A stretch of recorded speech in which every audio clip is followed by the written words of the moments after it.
5월 5일 광주 MBC 뉴스투데이입니다. 세월호 침몰 사고를 수사하고 있는 검경합동수사본부가 상습적인 과정이 이루어졌는지 여부에 수사력을 집중하고 있습니다. 청해진 해운 물류부장에 대한 사법 처리를 마치고 화물 선적 관련 기관으로 수사 확대 여부가 주목되고 있습니다. 김진성 기자입니다. 앞서 체포돼 2시간여 동안 구속 전 신문을 받고 나온 청해진 해운 물류부장 남모 씨. 취재진의 질문이 쏟아졌지만 입을 굳게 다물었습니다. 평소 과정 사실에 대해서 알고는 계셨어요? 보고 받으신 적 없으세요? 남 씨가 선사 측 직원으로서는 3번째로 구속되면서 세월호 침몰 사고와 관련해 구속된 사람은 현재까지 19명으로 늘었습니다. 수사본부는 이들이 평소 세월호의 과정을 알고도 묵인하거나 방조했는지 또 화물 적재량 조작 등에 가담했는지 등에 대해 집중 추궁하고 있습니다. 이런 가운데 해경이 지금까지 공식적인 인명구조 명령을 내리지 않았다는 사실이 드러났습니다. 전문적인 민간업체 등을 순환구호 업무에 종사하게 할 수 있는 순환구호를 위한 종사명령을 발동하지 않았다는 겁니다. 논란이 일자 해경은 이미 잠수요원이 많이 있었기 때문에 별도로 군안업체에 대해 공식적인 구조활동 동원명령을 하지 않은 건 사실이지만 사고 이후 인근 선박과 전국 구조대원들에게 구두와 휴대전화 문자 등으로 구조 지원을 요청했기 때문에 순환구호 종사명령을 내린 셈이라고 해명했습니다. 명령을 했고, 네. 아직 증명서를 발급하지 않았다는 거잖아요. 근데 아직 구호 중이니까. 인명구조 공식명령을 내리지 않은 해경은 그러나 선체 인양을 뜻하는 군안명령 공문은 이미 청해진 해운과 언딘 등에 3차례나 보냈습니다. MBC 뉴스 김진선입니다.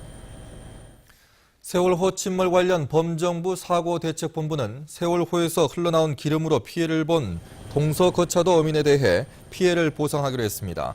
또 세월호 침몰 당시 구조에 참여한 어민들을 대상으로 상담 등 심리치료 지원을 하는 한편 면세유 지급 등을 검토하기로 했습니다. 세월호 침몰 사고 당시 동서거차도 어민들은 사고 해역에 가장 먼저 출동해 인명구조 활동을 폈으며 사고 이후에는 생업을 미룬 채 유류품 수거와 수색 활동에 참가하고 있습니다.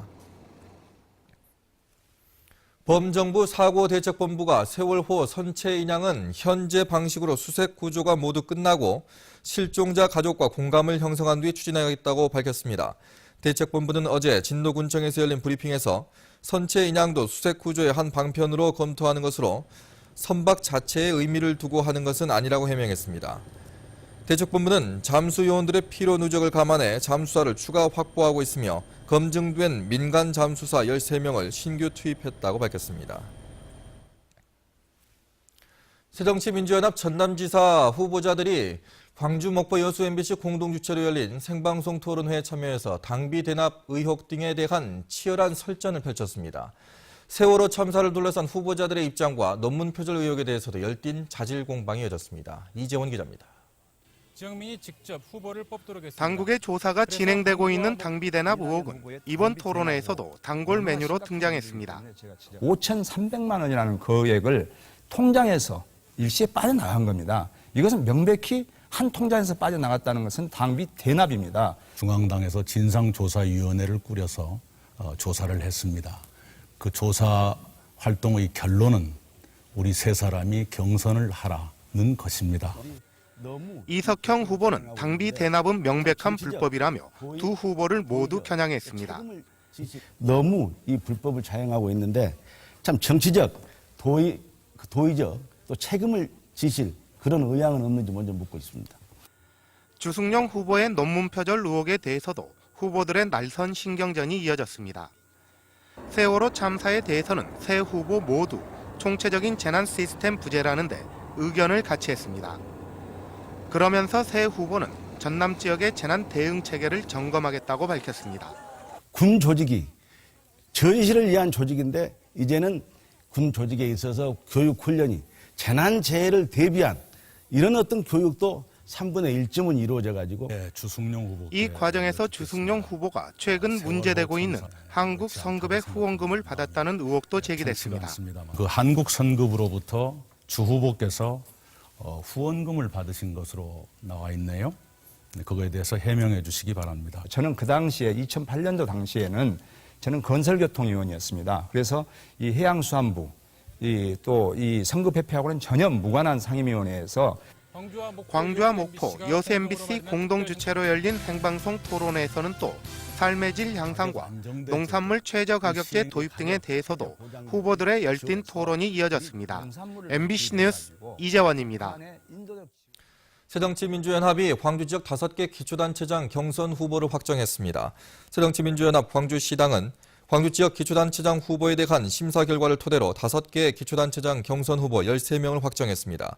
기초단체장 공천자는 오는 11일 각 구별로 경선 후보 간 토론을 거친 뒤 선거인단 투표를 통해 결정됩니다. 광주 지역 시민단체 참여자치 21이 새정치민주연합의 광주시장 후보 전략공천 철회를 촉구하고 나섰습니다. 참여자치 21은 성명을 통해 새정치민주연합의 전략공천은 광주 시민의 정당한 주권을 날치기 한 치욕스러운 일이라고 지적했습니다. 특히 광주 지역 국회의원 5명의 특정 후보 지지선언에 이어서 전략공천 결정까지의 일련의 과정에서 안철수 목으로 광주시장이 사전에 배정됐다는 설이 사실로 드러났다고 덧붙였습니다. 새정치민주연합이 전남도당의 지방선거 공천관련위원회 구성을 끝으로 선거 관련 당기구 구성을 완료했습니다. 새정치민주연합 최고위원회는 그제 구민주계와 새정치연합계 갈등으로 구성이 미뤄졌던 전남도당의 공직선거 후보자 추천관리위원회와 재심위원회, 비례대표 후보자 추천관리위원회, 선거관리위원회 구성을 마무리했습니다. 각 위원회는 15명으로 위원장을 제외하고 구민주계와 새정치연합계 위원이 7명씩 동수로 배정됐으며 6.4 지방선거 기초자치단체장과 광역기초의원에 대한 경선 룰 협의에 들어갔습니다. 세월호 참사로 관람객들의 발길이 뚝 끊겼던 완도 해저류 박람회장이 다시 활기를 되찾고 있습니다. 연휴를 맞아서 가족 단위 나들이객들이 증가하면서 하루 종일 붐볐습니다. 김윤 기자입니다. 오는 11일 막을 내리는 완도 국제 해저류 박람회장. 연휴를 맞아 박람회장 곳곳이 관람 인파로 북적입니다. 연휴 첫날 2만 3천여 명이 관람해 누적 관람객도 35만여 명을 넘어섰습니다. 세월호 참사 이후 하루 4, 5천 명 선에 그쳤던 관람 인파가 다시 증가하면서 지역 특산품점들도 활기를 찾고 있습니다. 이거 하나 붓고 여기 컵에다가 두 개만 짜서 주시면 돼. 어린이들의 체험과 교육형 박람회라는 입소문을 타면서 가족 단위 관람객들이 단체 관람객들의 빈자리를 채우고 있습니다. 아이한테 그 새로운 것들을 보여줄 수 있고 또 체험할 수 있는 기회를 제공해 줄 수 있어서 참 좋은 것 같습니다. 그리고 목표 관람객 70만 명에는 미치지 못할 것으로 보이지만 어린이날 무료 입장 등 다양한 행사로 관람객들의 호기심을 자극할 계획입니다.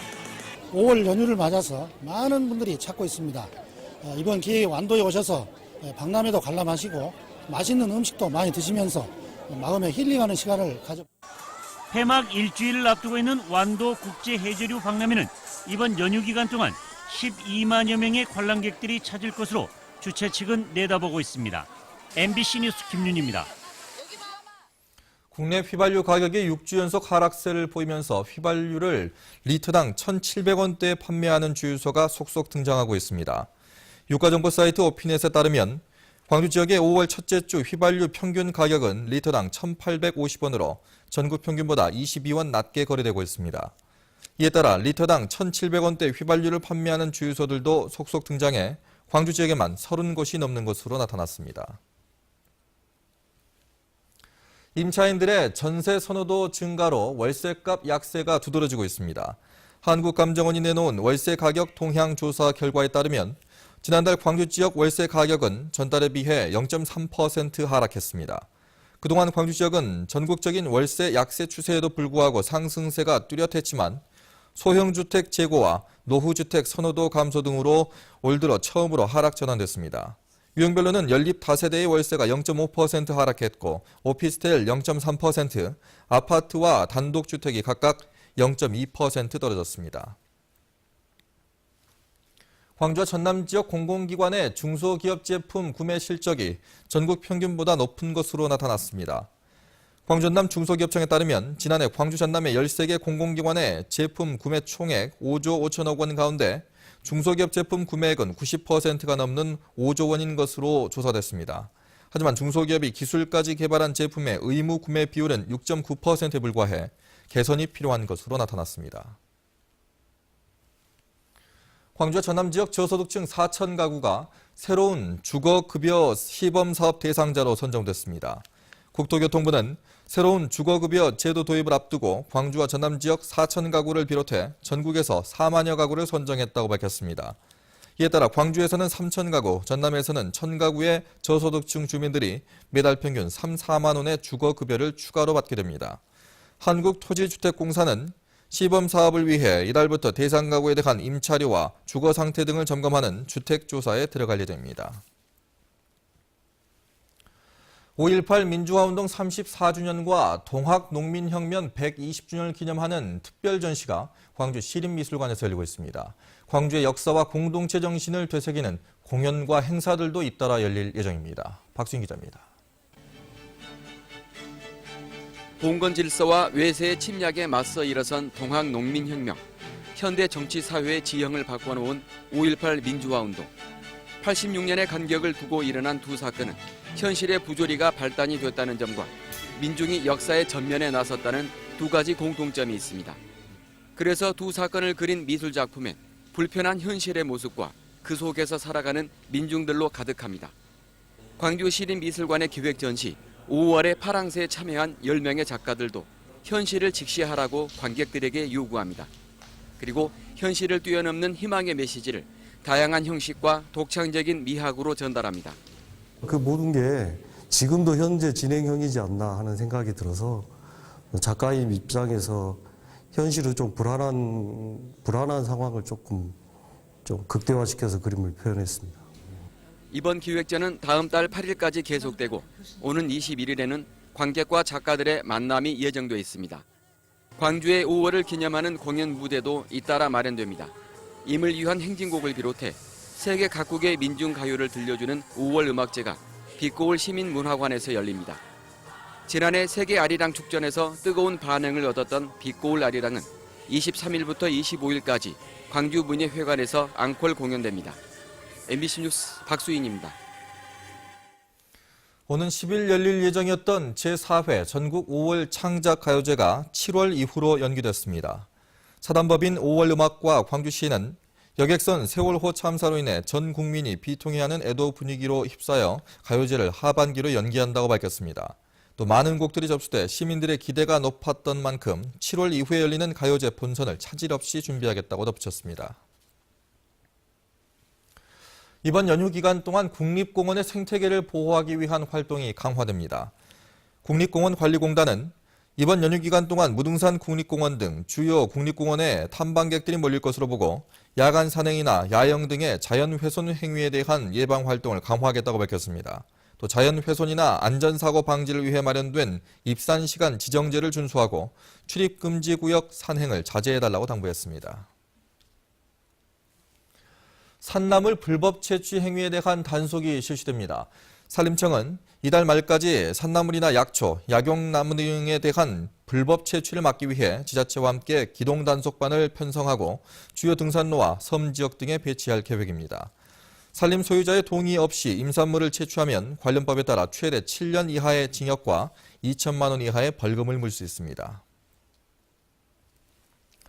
전라남도가 현장 중심형 중간 지원 조직인 전남농업 6차 산업화 지원센터를 운영합니다. 모레 문을 여는 전남농업 6차 산업화 지원센터는 전남발전연구원을 주관기관으로 농업기술원, 농협전남지역본부 등 6개 기관이 참여해 협의체 형태로 운영됩니다.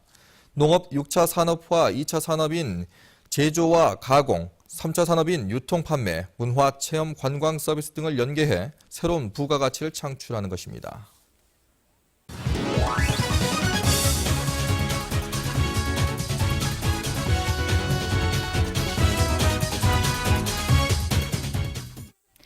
안녕하세요. 스포츠투데이입니다. 어제 챔피언스필드에는 무슨 일이 있었던 걸까요? 야구는 9회 말이라는 말을 직접 확인시켜준 기아.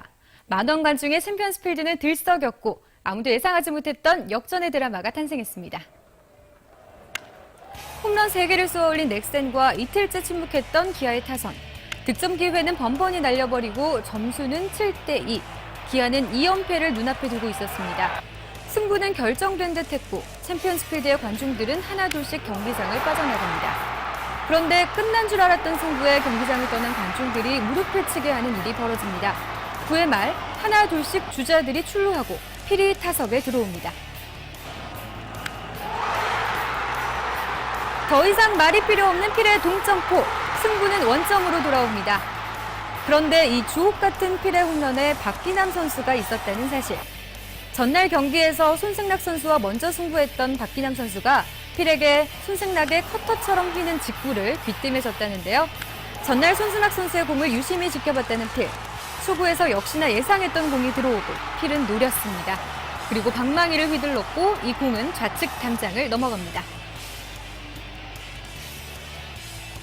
연장으로 이어진 승부. 어센시오가 연속 삼진을 잡아내며 뒷문을 잘 잠궈줍니다. 이제의 승부의 열쇠는 기아가 쥐었습니다. 이대형의 빠른 발이 마운드를 흔들어 놓으며 또 실책을 유발합니다. 빠져나간 견제구로 이대형은 3루까지 안착하고 반가운 얼굴이죠. 발바닥 부상으로 휴식기를 가졌던 김주찬 선수. 토요일 넥센전에 복귀한 김주찬 선수는 물오른 타격감을 보였는데요.